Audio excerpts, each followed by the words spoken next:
Epístola de Paulo aos Coríntios, capítulo 7, o versículo 32, Paulo ele está dando algumas orientações para a igreja de Corinto, e uma delas ele chama atenção para o estado de celibato, né, que é a escolha que algumas pessoas fazem de nunca se casar. Mas não é a questão aqui, né, irmãos? Vamos aproveitar a vida de solteiro, mas com vistas a um casamento. Diz assim: o que realmente eu quero é que estejais livres de preocupações. Quem não é casado, cuida das coisas do Senhor, de como agradar ao Senhor. A raiz da palavra solteiro, ela vem do latim, né? Solitários. Então, uma pessoa solteira, ela é uma pessoa, de certo modo, solitária em alguns aspectos. E é interessante porque esse conceito de solitário, ele tinha um sentido um tanto negativo na Roma antiga, porque ela indicava aquela pessoa que vive sozinha. E essa condição de viver solitários, né, entre os romanos, era vista, de algum modo, com certo desdém, com certa negatividade, né? Então, o indivíduo que não estava casado, em muitos casos, ele acabava tendo alguns dos seus direitos cerceados. Se vocês derem uma olhada num documento elaborado por César Augustus, chamado a Pax Romana, uma das exigências para ocupar determinados cargos públicos é que o sujeito fosse casado, né, e tivesse uma família constituída. Porque também nós temos que dar uma olhada no seguinte sentido: Roma, Grécia, havia uma promiscuidade muito latente na sociedade daquele tempo e havia pouco interesse em as pessoas constituírem uma família. E nesse sentido, então, a vida de solteiro, ela acabava sendo vista de algum modo, de um modo negativo por este motivo. Agora, o indivíduo casado, em muitos casos, ele também estava condicionado a uma série de exigências, porque a vida de casado impõe sobre nós algumas responsabilidades. E eu quero trazer um pouco sobre isso, né, nessa noite, para nós sairmos daqui com clareza sobre esse assunto. Evidentemente que, em algumas sociedades, estar solteiro não é uma escolha também. Por exemplo, eu estive na Índia há um tempo atrás, e a mulher indiana, para se casar, ela tem algumas exigências bastante complicadas, né? Não só na Índia, mas nos países orientais, ali, em alguns países africanos, há muitas condições para o casamento. Alguns países africanos, por exemplo, é um marido que tem que dar um jeito de dar um dote para se casar com uma jovem. Na Índia é o contrário, é a mulher. E na Índia, o casamento é uma negociação, é um negócio. Por isso que na Índia, os pais, eles fazem de tudo para não ter filhas mulheres. Claro, se é filhas, é mulher, né? Porque o casamento se torna um problema depois. Um problema. Tanto é que na Índia é proibido a ultrassom, para os pais não saberem se vão ter filho homem ou mulher, porque se for mulher, grande parte deles aborta, porque é muito complicado ter filha mulher. A filha mulher na Índia não vale absolutamente nada. Essa é a realidade. Quando fica viúva, aí mesmo que a vida dela complica. E se ela fica viúva com filha, aí mesmo que a coisa desanda para o lado dela. E aí o que ocorre? Começa uma negociação. E quando a filha chega lá nos 14, 15 anos, o pai muitas vezes anuncia no jornal que tem uma filha para se casar.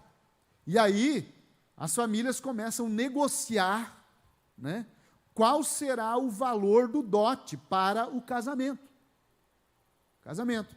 E aí a família vai lá, e aí tem todo um ritual que a família vai lá, a jovem tem que servir chá, depois a mãe do noivo, e se o noivo tiver uma irmã, levam a noiva para um recinto fechado, ela tira a roupa para elas verem como é que é a mercadoria, enfim, é uma negociação.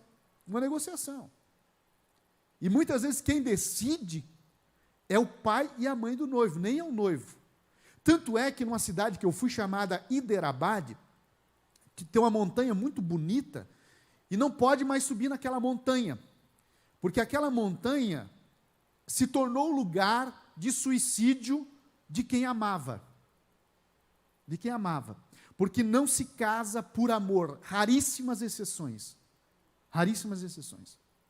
Então, assim, para se casar na Índia, vai lá, negocia, aí às vezes o pai oferece uma moto, uma bicicleta, 10 cabeças de gado, mais isso, parcela lá em 40 pagamentos de tantas rúpias por mês, e assim fechou o negócio, aí o noivo leva a noiva embora, para se casar com ela.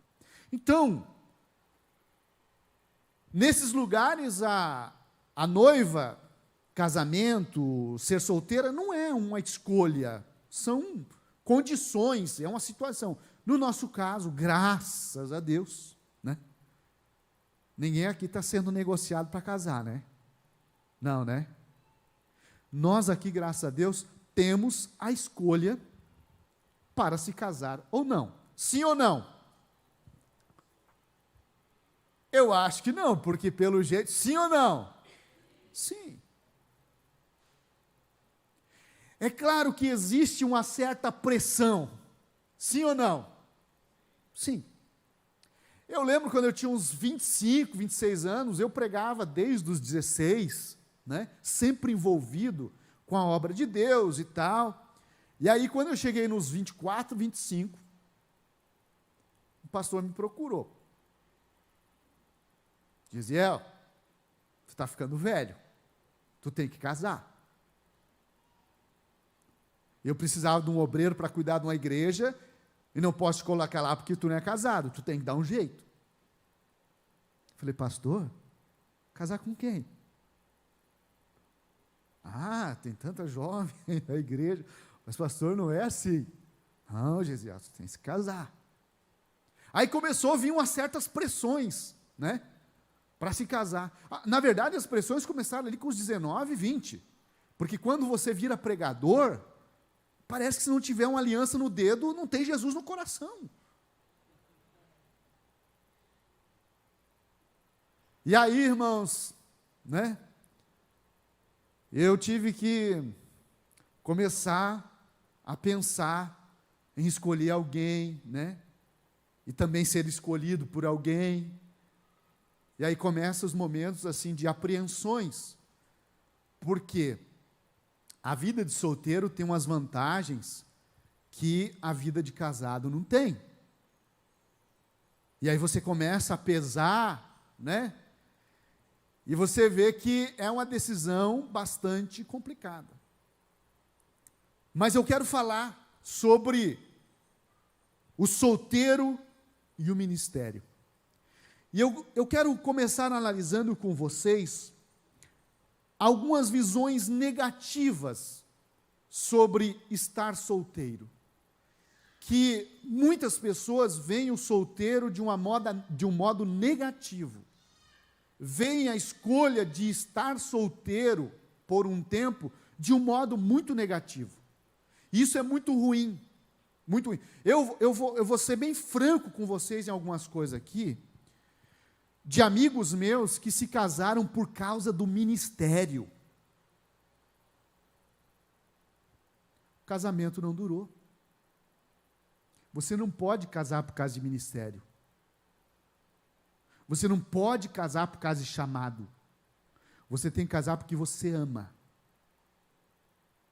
Se o amor não tiver em primeiro lugar, esquece. Eu vou usar um exemplo, um amigo meu, ele se casou, ele estava começando a pregar, e ela era uma jovem que cantava, e aí os dois se encontraram, nos Gideões da vida.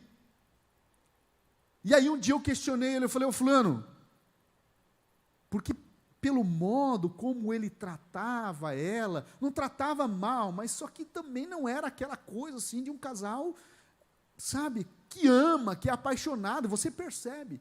Aí um dia eu falei para ele, ô fulano, é o seguinte, você vai casar mesmo com essa moça? Vou. Mas você ama ela?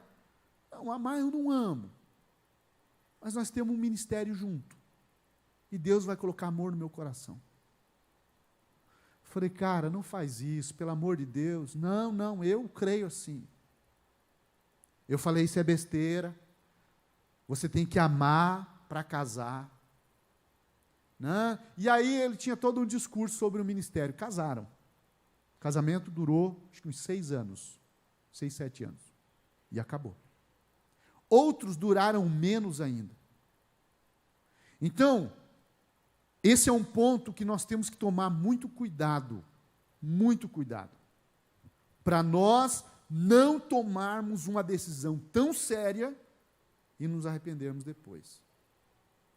Então, existem algumas visões negativas sobre o casamento. Oscar Wilde, ele escreveu o seguinte, o celibato é a única perversão sexual conhecida. Ou seja, estar solteiro para Oscar Wilde era ser pervertido. É um tipo de perversão para ele. Isso é uma visão extremamente negativa de estar solteiro. No primeiro século da nossa era, um rabino chamado Eliezer, ele disse assim, qualquer homem que não tem esposa não é um homem adequado. Por quê? Por quê? Escute bem, se você é infeliz sozinho, você será infeliz a dois. Se você é incompleto, não no sentido, digamos assim, de sentir-se realizado. Se você não é realizado sozinho, você não será realizado a dois. Porque quem procura encontrar a felicidade no casamento, está fadado ao fracasso.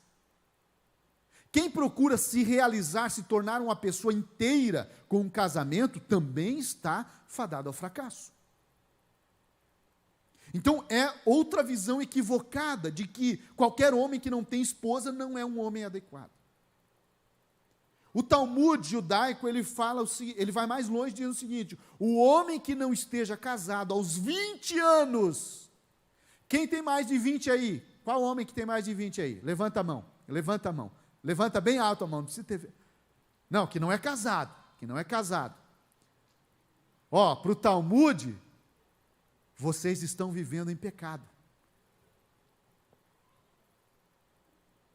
Veja que pressão que existia para que o homem se casasse cedo.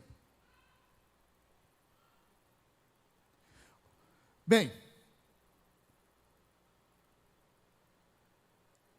estar solteiro, meus queridos, não é pecado. A primeira coisa que nós temos que ter claro, não é pecado. Não é pecado. Por que eu demorei em me casar? Eu sempre estive muito envolvido no ministério. E eu tinha um projeto de vida. Aliás, eu tenho um projeto de vida.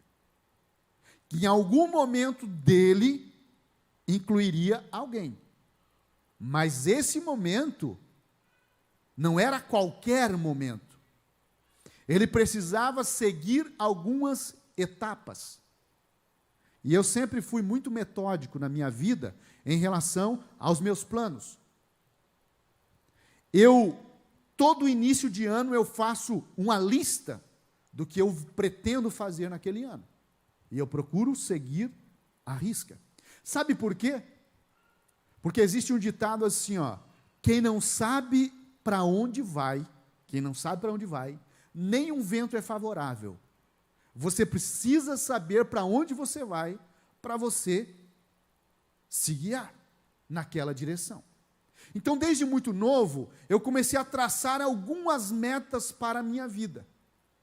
O que eu queria em tal idade, e eu fui trabalhando nesse sentido. É claro, você não faz um projeto engessado, assim, ó, tipo matemática, né? 3 mais 3, 6 e ponto. Ou seja, eu vou namorar com 25, casar com 26 anos, 3 dias, 23 horas, 41 segundos. Não é assim também. Mas você precisa estabelecer etapas para a sua vida. E eu estabeleci etapas. Eu estabeleci um projeto de vida. Em algum momento naquele meu projeto de vida, iria entrar alguma pessoa.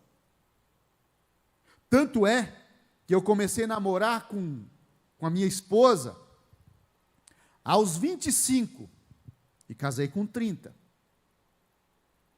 E não fiz sexo com ela antes do casamento, que fique claro isso.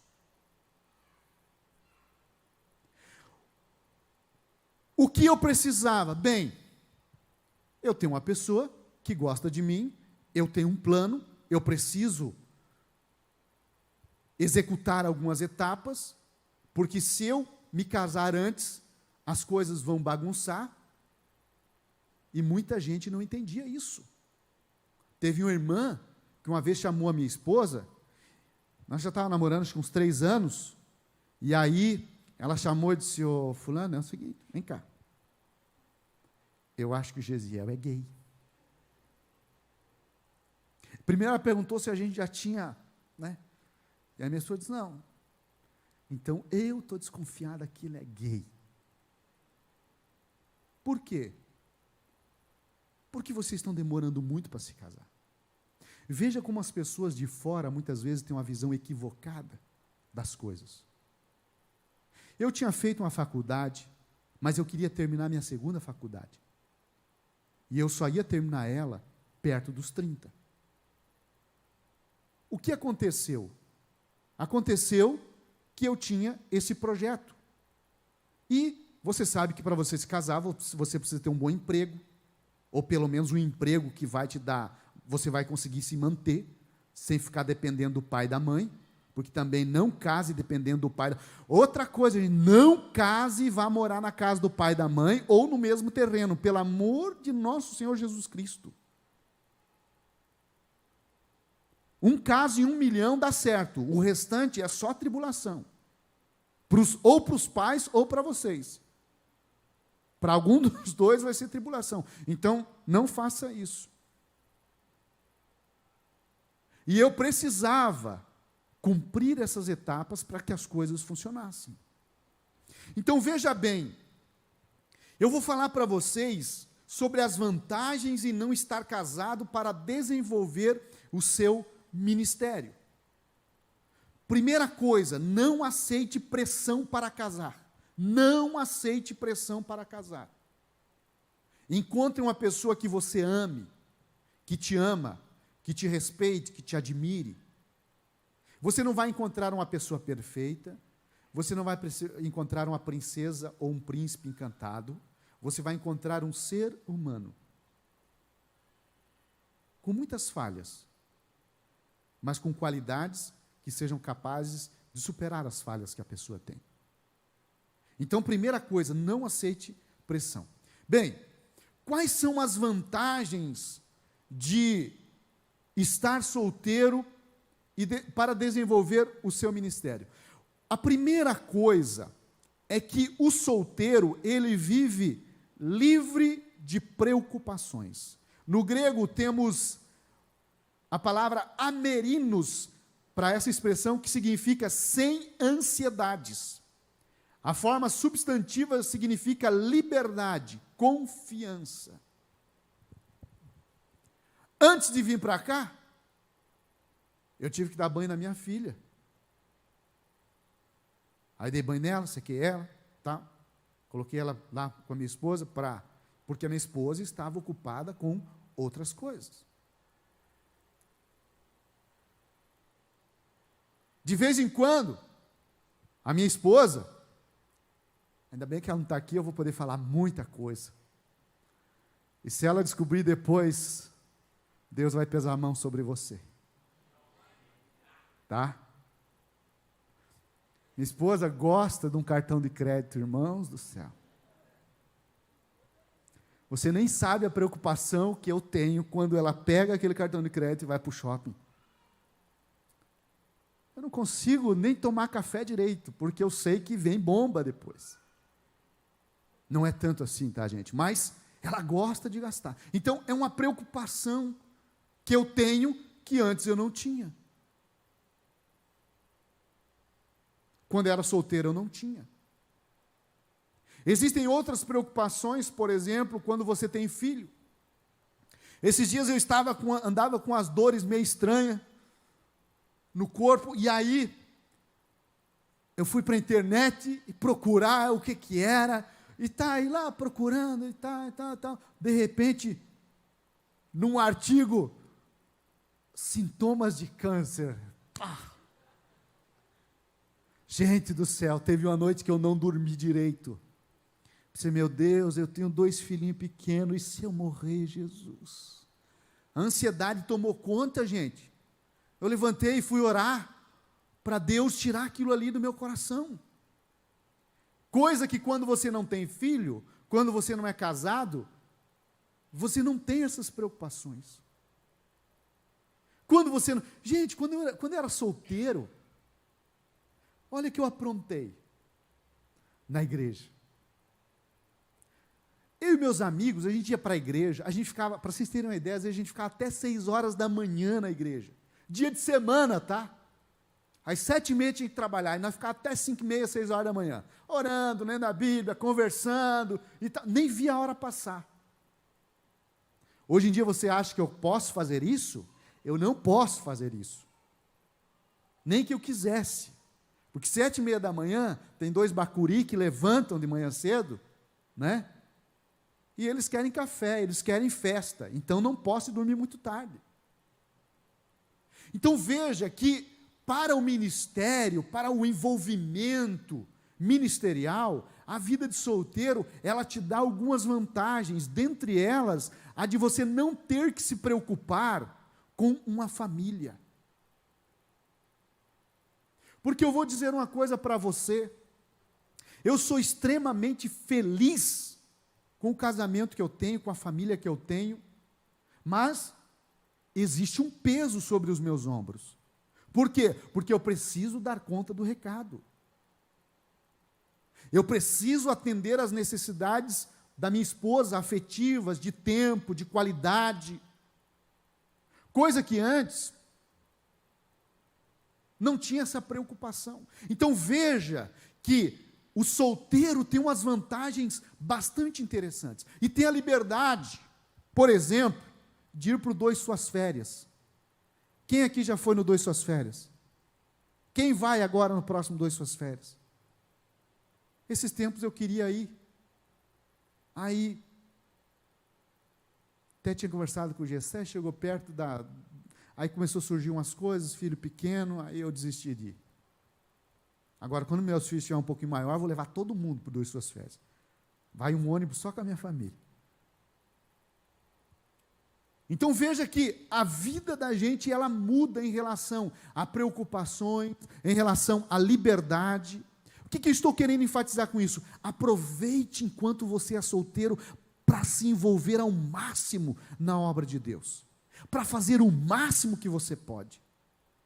Eu fazia teatro, eu cantava no coral. Quando era solteiro, eu só não cantei no coral da terceira idade. Mas eu estragava tudo que é coral, gente. porque eu estava em todas. Eu estava no jogral, eu estava na cantina, eu estava no teatro, eu estava no evangelismo, eu estava limpando igreja, eu estava fazendo caixa de som, eu estava em todas, todas. Porque eu tinha liberdade. Então essa é uma vantagem de estar solteiro, é estar livre das preocupações, né? E poder se envolver com intensidade. Gente, viagens de evangelismo, eu tinha um grupo de cruzadas evangelísticas, eu e mais alguns, só tinha um que era casado, o restante era tudo solteiro. E aí nós rodávamos o estado de Santa Catarina inteiro, pregando, para tudo que é canto. Andava mal arrumado, porque não tinha, ou tu tinha que gastar o dinheiro com a viagem ou comprar roupa. Aí nós fazíamos a escolha e ia viajar e pregar o evangelho. Aí às vezes a gente andava, meu Deus, se vocês vissem as roupas que eu usava, gente do céu, com as gravatas floridas, com camisa xadrez, quando eu lembro disso, eu penso, Jesus do céu, como é que a minha esposa foi me querer, daquele jeito ali, né? Mas nós estávamos envolvidos, e o apóstolo Paulo, ele queria que os crentes estivessem livres para servir ao Senhor Jesus, segundo toda a força que eles tinham. E o solteiro, na visão do apóstolo Paulo, poderia fazer isso com maior intensidade, E o apóstolo Paulo, ele está sendo realista quanto ao casamento, em relação ao fato dele dizer que o solteiro vive sem preocupações, ou livre de preocupações, livre de ansiedades. Muitas vezes, eu estou escrevendo um livro agora, chamado 10 coisas que você precisa saber antes de casar, 3 pontinhos, e depois de casado. E o primeiro capítulo que eu coloco é exatamente para desmistificar que o casamento é um conto de fadas, porque na cabecinha de muita gente, o casamento é um conto de fadas. Gente, o casamento é uma coisa muito séria. Envolve muita responsabilidade, é maravilhoso, maravilhoso. Você dividir, né, o teu tempo com a pessoa que você ama, você ter companhia, é algo extraordinário. Mas eu seria irresponsável de dizer aqui para vocês que num casamento não há conflitos, não há lutas, não há diferenças, não há preocupações. E Paulo, ele sabia muito disso. E ele sabia que um casamento, embora seja uma ordenança do Senhor, ele não está livre de angústias, de cuidados, distrações e problemas.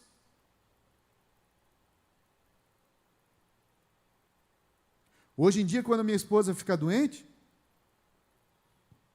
eu vou na internet procurar, aprender, fazer um chá, alguma coisa, né? Para ajudar ela. Antigamente, quando era solteiro, você acha que eu teria essa preocupação? Não. Então veja, Paulo ele está sendo muito realista quanto ao casamento. Estar casado significa que há mais de uma pessoa a considerar nas decisões sobre o uso do tempo, acomodação, feriados, comida.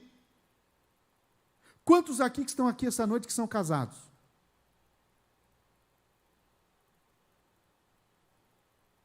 Vocês assim, ó, acertam em tudo na vida de vocês? Gente, eu vou dizer um negócio para vocês, eu dou cada mancada no meu casamento, que às vezes assim, ó, eu tenho vontade de pegar um chicote e fazer que nem aqueles caras da Idade Média, sabe? Dar nas costas. Porque assim, ó, tem coisa que é básica, e aí você erra. Você erra. Sem contar, quando você tem diferenças no relacionamento, que elas são diferenças assim, ó, muito impregnadas na personalidade da pessoa. Então Paulo tinha essa preocupação sim, e Paulo está dizendo essas coisas, vão gerar ansiedade, vão gerar distração, vão gerar cuidado, vão gerar preocupação. E eu estou dizendo isso para vocês: querem casar, vão, se casem, mas se casem conscientes de que vocês terão que enfrentar isso no casamento. Não que a vida de solteiro seja um mar de rosas, porque também não é. Também tem os seus desafios. Mas Paulo está sendo realista. Outra vantagem de estar solteiro é que nós podemos usar um tempo maior para se dedicar ao Senhor. E uma parte vital da responsabilidade cristã das pessoas casadas é cuidar de seus cônjuges e seus filhos. O solteiro não tem essa preocupação. Quem é casado e tem filhos sabe como é. Sabe como é. Porque não adianta, e aqui eu vou dar um conselho para vocês. Quer casar? Você tem que casar consciente que você vai ter que cuidar da outra pessoa. E cuidar muito bem. Cuidar muito bem. Então aquele que é solteiro, ele cuida do quê? Cuida de fazer a obra de Deus, cuida das coisas de Deus. Quando ele casa, ele vai ter que dividir o tempo. Vai ter que dividir o tempo. E aí entra uma série de coisas, quer ver, gente? Vai ter que visitar a família dela. Vai ter que receber a família dela na tua casa. Vai ter que receber aquele sobrinho chato, filho do parente dela. Então, e aí Paulo diz, olha, quem é solteiro, ele pode dedicar o seu tempo, um tempo maior a Deus. Agora, quem é casado, não. Estar solteiro também não é garantia de que essa pessoa irá se dedicar com maior afinco ao Senhor. Isso não significa que quem é solteiro, mas é uma oportunidade de transformar isso em uma vantagem. Olha só, eu vou dizer uma coisa para vocês. Vocês que são solteiros, não viva ocioso. Porque uma mente ociosa, o diabo tira proveito para lançar muitas tentações.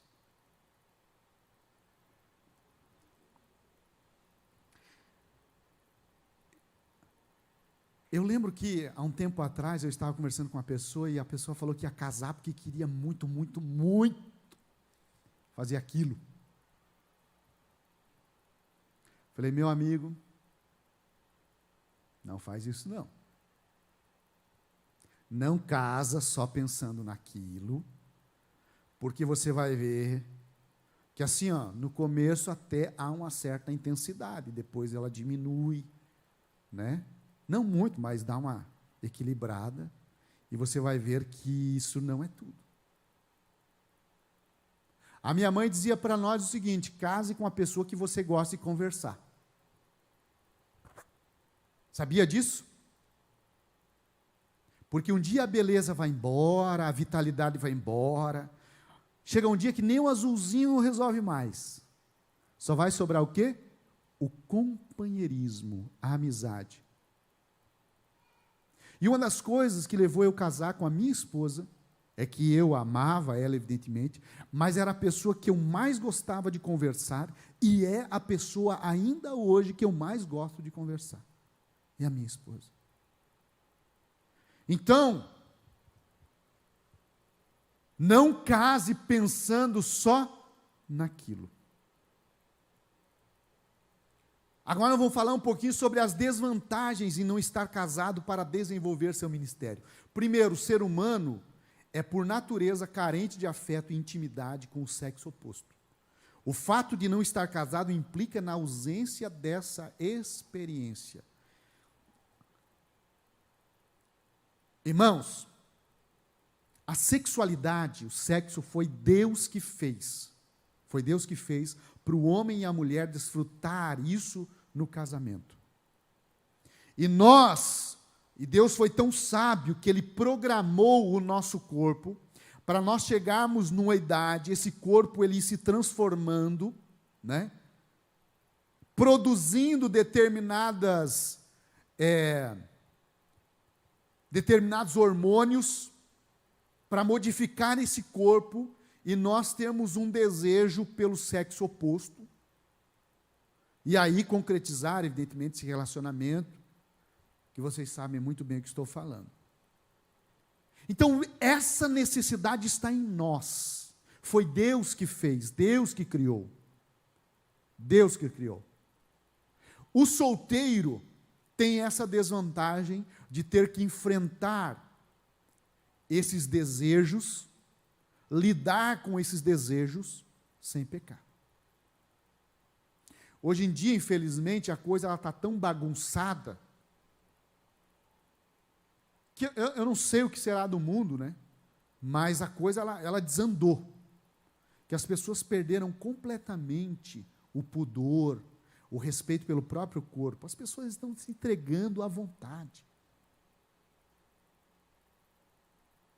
Isso é tudo resultado de uma filosofia humanista que surgiu há muito tempo atrás e hoje domina a mente das pessoas. Então, uma das desvantagens de estar solteiro é ter que lidar com os impulsos sexuais. Como lidar com os impulsos sexuais? Como contornar esses desejos? Esse é um dos maiores desafios que nós, como solteiros, temos que enfrentar. Temos que lidar. Eu lembro quando era solteiro, você às vezes passa meses assim, orando, naquela coisa de, né, parece que você está, de repente as tentações começam a vir, aquela coisa começa a mexer lá dentro de você, você começa a ter desejos e a coisa começa a sair do controle. E aí nós temos que gastar essas energias em outro lugar. Então, essa é uma das desvantagens, que é o fato de nós termos em nós os desejos. A Bíblia fala em Gênesis 2:18 que não é bom que o homem esteja só. E Deus fez para ele uma auxiliadora, alguém para estar do lado dele. Então, a Eva foi criada para atender a necessidade de companhia de Adão, e os dois se uniram no relacionamento sexual duradouro no casamento. Nós não podemos ignorar esse fato em relação a estar solteiro. Não podemos casar apenas por esse motivo. Mas este deve ser um dos motivos pelos quais nós nos casamos também. Conheci um caso de um jovem que casou e no entendimento dele, o sexo era só para reprodução. E olha só, vocês até vão rir da situação, mas a jovem contou para nós lá a situação dela, que eles se casaram e eles demoraram mais ou menos uns 3 meses para ter a primeira relação sexual. Porque ele disse que ele precisava orar, e a hora que Deus dissesse sim, ele faria. E aí ela esperou, depois de 3 meses, se concretizou. E aí foi passando o tempo, e ele estava orando de novo, para receber um sinal, para ter relação de novo. E eu acho que lá pelo 5º sinal, ela não quis mais, porque já tinha passado muito tempo. Então veja que não é casar só por isso, mas esse é um dos motivos. Um dos motivos. Então veja que uma das desvantagens de estar solteiro é sentir-se sozinho. Sim ou não? Sim. Chega um momento, todo mundo tem companhia, os amigos, cada um vai para a sua casa, e a gente sente lá dentro aquela solidão, aquele desejo de ter alguém assim, ó, tipo, para trocar aquela última palavra, né? Quando deita na cama. Claro que depois a gente casa, Às vezes a gente finge que está dormindo para a mulher parar de falar. Eu já fiz isso algumas vezes. Né? Que senão vai, e tu está lá pedindo Jesus, manda ela ficar quieta, e ela está falando, porque ela tem que falar a cota de palavra diária dela, e isso às vezes não termina, né, no horário que era para terminar. Então, uma das desvantagens é essa solidão, essa necessidade de nós termos intimidade num nível mais profundo com alguém. As pessoas, então, solteiras, elas estão propensas a lutar contra a solidão e a tentação sexual. Essas lutas, certamente, elas não são exclusivas dos solteiros, porque nós, casados, também somos tentados nessa área. Esse dia eu estava falando com alguns pastores sobre essa situação, das tentações que vêm sobre nós, homens. E aí nós estamos falando sobre isso, e eu disse assim, o segredo para você vencer essas tentações é você correr, porque se você ficar, você peca. A tentação no âmbito sexual, você tem que fugir. Não é à toa que José não quis nem saber, deixou roupa para trás e perna para quem tem, porque se você ficar, você peca. Então, o solteiro tem essa tentação, talvez com muito mais intensidade. Muito mais intensidade. Isso atrapalha a vida espiritual? Depende. Para alguns, não, porque ele sabe lidar. Para outros, é complicado. Mas como assim? Porque, em muitos casos, o solteiro, ele vai para a internet, assistir pornografia, e aí acaba indo por esse caminho, para satisfazer os seus desejos. Então, veja que é uma linha muito tênue entre vantagens e desvantagens em estar solteiro. Vocês estão entendendo o que eu estou dizendo? Amém? Então, quanto mais solitário nós estivermos, maior a probabilidade de lutarmos contra a fantasia sexual e cairmos em pecado. A solidão propicia para nós pensamentos, né? Que muitas vezes de pensamentos se tornam em ações. Agora, não podemos também fazer como Orígenes. Alguém sabe da história do Orígenes aqui? O Orígenes foi um dos grandes teólogos, eu acho que do século III depois de Cristo, e para evitar tentações na área sexual, ele mesmo se castrou. Pronto, solucionou o problema? Tecnicamente, sim. Só que lá no final da vida dele, ele vai dizer, olha, eu me arrependi porque eu fiz isso. Porque eu deveria ter me casado, constituído família, que eu teria sido uma pessoa muito melhor do que eu fui. Teria ajudado muito mais pessoas do que eu ajudei. E eu vou dizer um negócio para vocês. Eu lembro quando eu era solteiro, e desde muito cedo eu comecei a liderar adolescentes, depois liderar jovens, depois trabalhar ali com pastores, com escola bíblica. E aí, inúmeras vezes, eu atendi casais, solteiro atendendo casais para aconselhamento. Em algumas situações eu tinha, né, respostas. Em outras, e eu acho que de repente o sucesso dos meus atendimentos reside-se nesse fato de que eu só fazia, pois é, só Jesus. Porque eu não tinha o que falar, eu não tinha experiência de casado. Então, eu acho que as pessoas, elas ficavam felizes, porque elas pensavam assim, alguém ouviu a gente.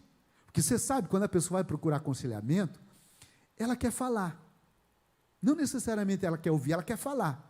Então, eu acho que o sucesso era isso, porque de vez em quando alguém indicava alguém para vir falar comigo, né, sobre casar, sobre a vida de casado, os desafios. E eu, sim, é assim mesmo. Claro, em alguns momentos, né? Eu nunca vou esquecer uma situação que ele era um presbítero da igreja e ele trabalhava num posto de gasolina. E aqui no Blumenau, há uns anos atrás, tinha posto de gasolina 24 horas. E Ele estava trabalhando, ele mais ele frentista e a mulher do caixa. E entre, tipo, 1h e 3h, não chegava carro nenhum, era muito raro. E era o tempo que eles tiravam para ir no refeitório, tomar um cafezinho e tal. E aquele dia eles foram no refeitório, e eles para mim diziam, eu não sei o que aconteceu. Eu e ela tivemos relação sexual lá no refeitório. Aí, ele chegou em casa arrependido, já contou para a esposa, de tarde foi no posto, pediu demissão, a vida virou uma bagunça. E aí ele tentando se ajeitar, e a vida não estava indo muito bem, e aí cada situação de conflito, ela trazia à tona aquilo que ele havia feito. Cada situação ela trazia à tona e jogava na mesa. Ah, mas você fez isso. Você fez isso. E aí eles estavam assim, a ponto de separar. E aí eles vieram me procurar. E aí nós sentamos, eu ouvi ele, aí eu ouvi ela. Aí no final eu falei assim, olha, o que eu tenho para dizer é o seguinte, o fulano aqui errou, deu uma mancada feia, né? Mas ele já pediu perdão.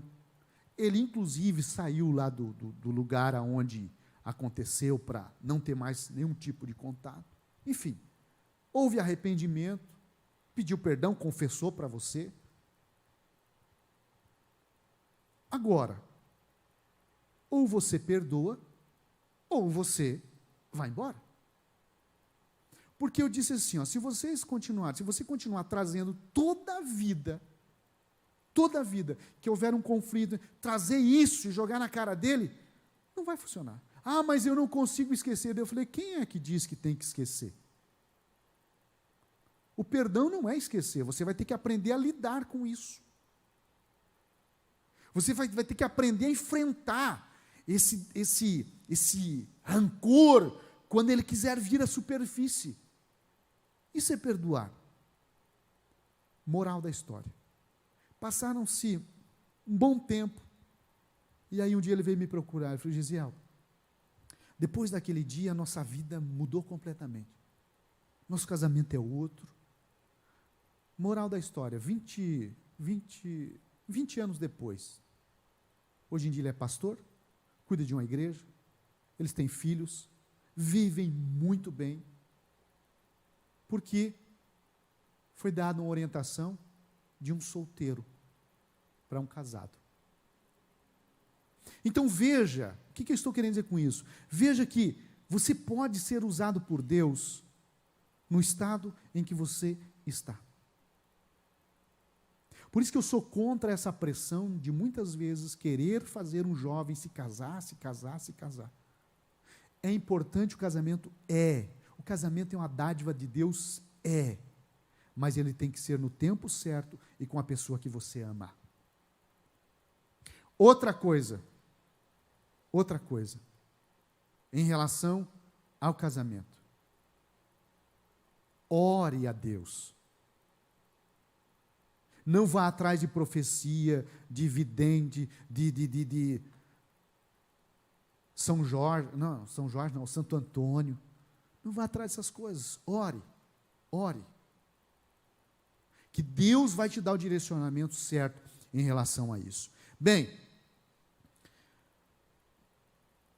quais são os ministérios que o solteiro poderá exercer na igreja?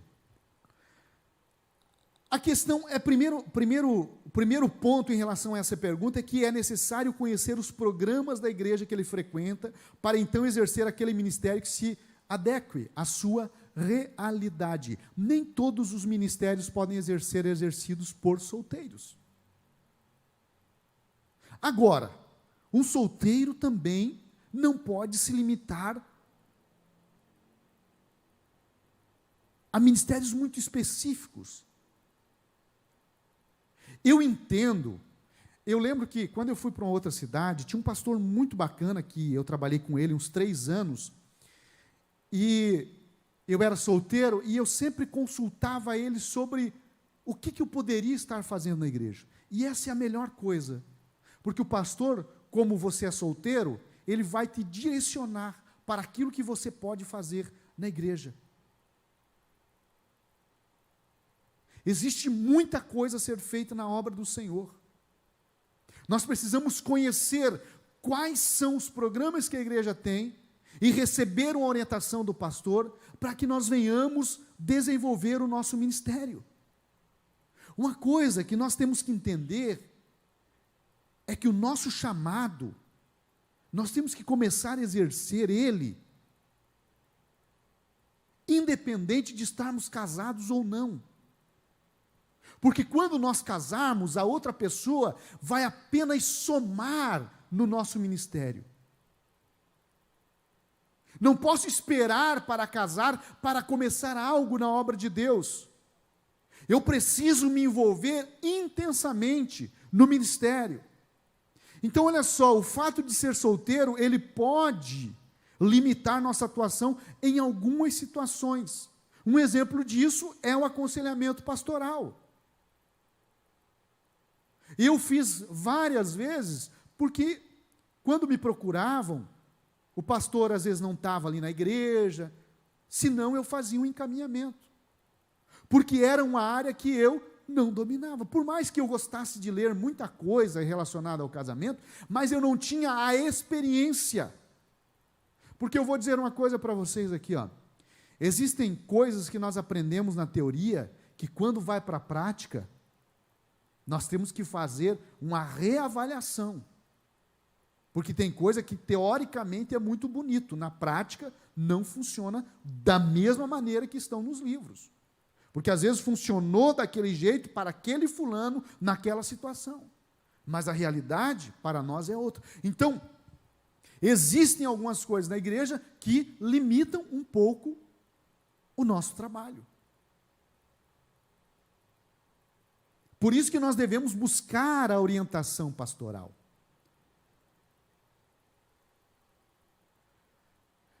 Eu acho interessante porque Timóteo e Tito, muito embora na nossa Bíblia aparece lá, nós chamamos essas epístolas de pastorais, mas na verdade não foi dirigida a pastores, não está na epístola, que é uma epístola dirigida a pastores, foram epístolas dirigidas a pessoas, no caso Timóteo e Tito. E a Bíblia não fala que tanto Timóteo ou Tito eram casados, e também não falam que eles eram pastores, também não falam que eles não eram casados.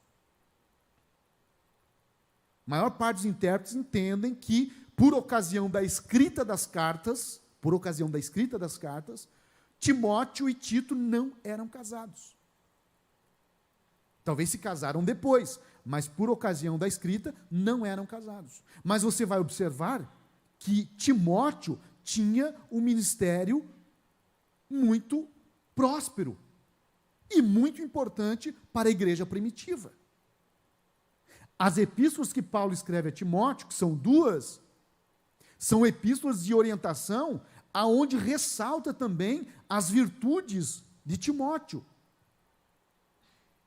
Ressaltam a boa índole de Timóteo.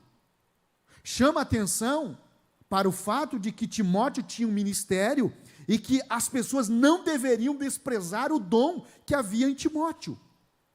Então veja bem que não é o fato de estarmos solteiros que nos limita de fazermos a obra de Deus. Muito pelo contrário, temos que aproveitar o fato de estarmos desimpedidos para nos integrarmos com maior intensidade na obra de Deus. Porque o casamento trará mudanças, sim. Então, o que eu estou querendo chamar a sua atenção é o seguinte: faça a obra de Deus com amor, com intensidade, enquanto você é solteiro. E um detalhe: nesse caminho, no reino de Deus, na hora certa vai cruzar aquela pessoa que, quando você olhar para ela e ela olhar para você, assim, ó, vai surgir aquele monte de coraçãozinho, sabe? e você vai sentir um amor, uma paz, uma alegria de estar com aquela pessoa, que você chega um momento, você pensa, eu não posso mais viver longe dela.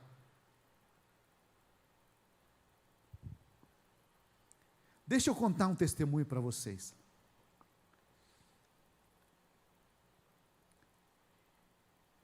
Eu estava enrolando a minha esposa antes de casar. Não estava não. Aí um dia ela falou, Gisele, eu acho que é bom a gente terminar. Porque assim, eu fiz todos os testes possíveis para ver se realmente eu estava casando com uma pessoa certa. E um detalhe aqui, tá, gente? Não tenha medo de colocar em prova, não coisa absurda, né? Mas assim, você começar a analisar determinados comportamentos, reações da pessoa, para ver se realmente aquela pessoa vai suportar você. E eu lembro que eu fiquei 30 dias, eu estava morando em outra cidade, 30 dias, sem ligar para minha esposa, e sem atender o telefone. Eu tinha um celular, morava num lugar que não pegava bem a área, aí eu já aproveitava, deixava numa gaveta lá e pronto. Vocês acham que eu estava aprontando? Não. Eu tinha feito uma tenda lá no meio do mato, e eu ia lá orar, todo dia. Todo dia. 30 dias depois, eu venho para Blumenau, pego minha moto, minha Kawasaki Ninja CG 125. Os espirituais entenderam, né? E vim para Blumenau. Aí na estrada eu pensei assim, quando eu chegar lá, se ela fizer um bife acebolado, que eu gosto demais, é ela. Gideão não fez a prova lá do algodão lá? Cheguei, ela veio me receber com um sorrisão de orelha a orelha, também 30 dias. Aí eu entrei, era quase 1h da tarde, ela foi lá, tirou um bifão desse tamanho assim, fez um bife acebolado. Aí eu pensei, maravilha. Mas chegou um momento, eu estava muito envolvido na obra de Deus, muitas coisas, meu trabalho, e aí a coisa ela deu uma esfriada. E aí ela falou, vamos dar um tempo e tal. E aí a gente deu um tempo. E aí eu estava quase a ponto de aceitar trabalhar na Holanda, com um pastor lá na Holanda. E no final de 2009, a minha esposa foi visitar uma amiga dela, lá naquela cidade, e antes ela passou pela minha casa, para saber como eu estava. A gente estava 9 meses sem se falar, sem se ver. Irmãos, quando eu vi ela, o coração assim, sabe, deu aquela acelerada. Aí eu disse assim, não, é essa. É essa. Aí nós nos casamos. Temos 2 filhos, o Augustus e a Hannah. Fazem 12 anos que nós somos casados. E eu quero dizer um negócio para vocês. Se os meus dias de solteiro foram maravilhosos, foram intensos, os de casado têm sido muito, mas muito melhor. Convivo com uma pessoa que me respeita e que eu respeito. Convivo com uma pessoa que me ama e que eu amo. Convivo com uma pessoa que eu gosto de estar ao lado dela, todos os dias. Então, eu digo para vocês uma coisa, eu vivo na minha casa, no meu lar, e eu digo isso para minha esposa, eu vivo o céu na terra. Por que, Gesiel? Porque eu esperei o tempo de Deus para a minha vida. Eu semeei enquanto eu era solteiro, em me dedicar para Deus, em dar o melhor de mim para Deus. E eu estou colhendo, eu sei que eu estou colhendo os frutos que eu semeei quando eu era solteiro. Eu estou colhendo, e hoje em dia eu vejo que eu colho frutos desse tempo que eu semeei quando era solteiro. O que eu estou querendo dizer? Esse é o tempo que você pode semear coisas maravilhosas na tua vida e você colherá no futuro. Tenha certeza disso. Estar solteiro não é a oportunidade de você estar com uma hoje, com outra amanhã, Não.